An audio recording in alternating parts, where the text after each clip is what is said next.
Now that email 1 is done, the rest of the cadence gets a lot easier.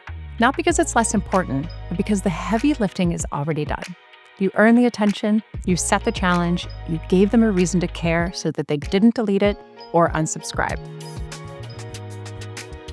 Email 2 is the bump, and it's the easiest one to write.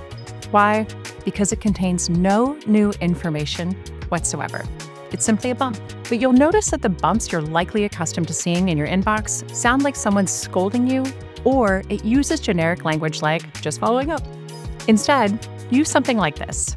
Sam, wanted to see if you had a chance to review my below note. Would appreciate the opportunity to connect on how we help with value proposition and a few words. If you have some time over the next coming week or two, let me know what days and times work best, and I'll gladly send along an invite. Now, one thing that might stand out about the language I just used in the follow-up is that you didn't hear me say, I'd love to. Most sales emails say exactly that. I'd love to meet with you. I'd love to find time. I'd love to schedule a meeting.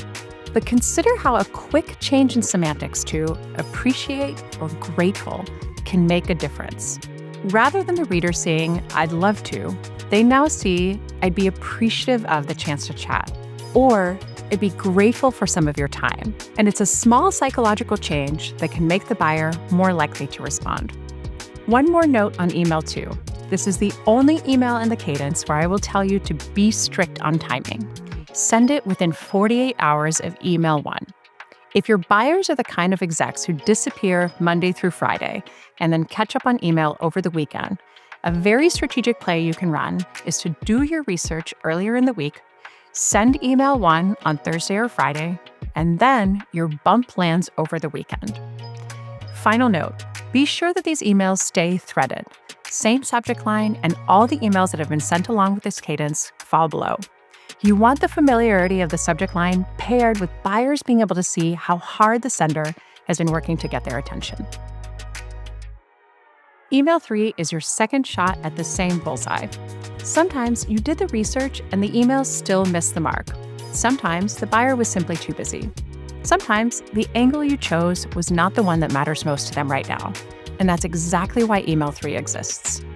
In email 3, you're still in the same thread, same subject line, and you're going to use the same structure as email 1, but with a different angle. That could mean a different challenge your persona is dealing with. It could also mean a different consequence of the problem, or it could mean a different way their current solution breaks down. The point is you're not rewriting a brand new email. You're reframing the value so it lands. You still lead with a challenge, you still call out the cost of an action, but then you remind them of who you are, what you do at a high level, and why it matters to them. And you still close in the same way by asking for interest. You could skip the forthcoming objection here if it's the same as email 1. If the objection changes with a new angle, then yes, include a short prebuttal. Now, email 4 is where you prove out everything you just said in emails 1 and 3. This is the email where you bring in a customer story or a case study. If you have a public case study, great. Now that we're no longer crossing the high spam bar in email 1, you can even link it. If you do not have a public case study, use a customer story you're allowed to reference. And if you cannot name the customer, anonymize it. One important rule, the story has to match the buyer persona. If you're emailing a small manufacturing company, don't send a story about a massive hospital system. Show me you know me still applies here. Now, format-wise, don't take the lazy version of this email. We helped company do X and Y, here's the link.